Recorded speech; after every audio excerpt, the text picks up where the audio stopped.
సరళీకరణ వల్ల యాంత్రిక యుగం వచ్చి వృత్తులన్నీ కనుమరుగైపోయాయి. ఇప్పుడు ఈ జనాభా సర్వేలో కులం కూడా కనుమరుగైపోతుందేమని మాకు బాధ వేస్తూ ఉంది. ఎందుకంటే ఈ జనాభాలో ఒడ్ల, కమ్మరి, ఔసల, శిల్పులు ఇలా వృత్తులను కులాలుగా భావిస్తూ ఉన్నారు.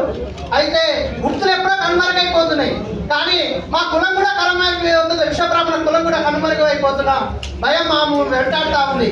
ఎందుకంటే ఇప్పటి వరకు మాకు రాజకీయంగా ఎలాంటి అవకాశాలు ఏ గవర్నమెంట్ కూడా కల్పించలేదు. ఈ తెలంగాణ రావడానికి మా విశ్వబ్రాహ్మణులు మళ్ళీ దశ ఉద్యమంలో కీలక భూమిక పోషించారు.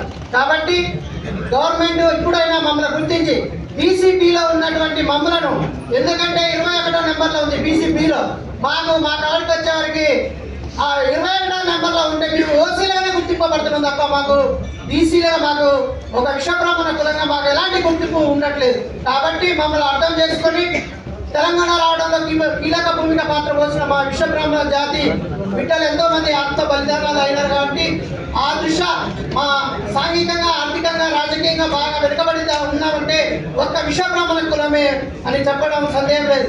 కాబట్టి మమ్మల్ని బీసీఏలో గుర్తిస్తారని, అలాగే ప్రభుత్వం ఫెడరేషన్లను విశ్వబ్రాహ్మణ ఫెడరేషన్ ఉందని నాకు మాత్రం, నేను ఎన్నోసార్లు అప్లై చేసినా నాకు మాత్రం రాలేదు. ఎంతో మంది వాళ్ళ పార్టీ కార్యకర్తలకే వచ్చినట్టుగా నాకు అర్థమైపోయింది. కాబట్టి అలా కాకుండా తెలంగాణ గవర్నమెంట్లో ఈ గవర్నమెంట్ అయినా విశ్వబ్రాహ్మణులను గుర్తించి ఫెడరేషన్ తీసివేసి దాన్ని కార్పొరేషన్ గా మార్చి 100 కోట్ల బడ్జెట్ తో పాలక మండలి ఏర్పాటు చేయాలని నిర్ణయిస్తా ఉన్నా.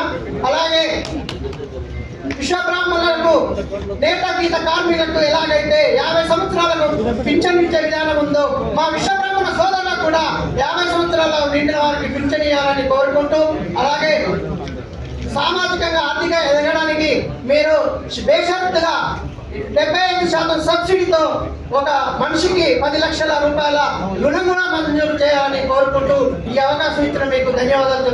Thank you. Next Kukutla Shankar గారు.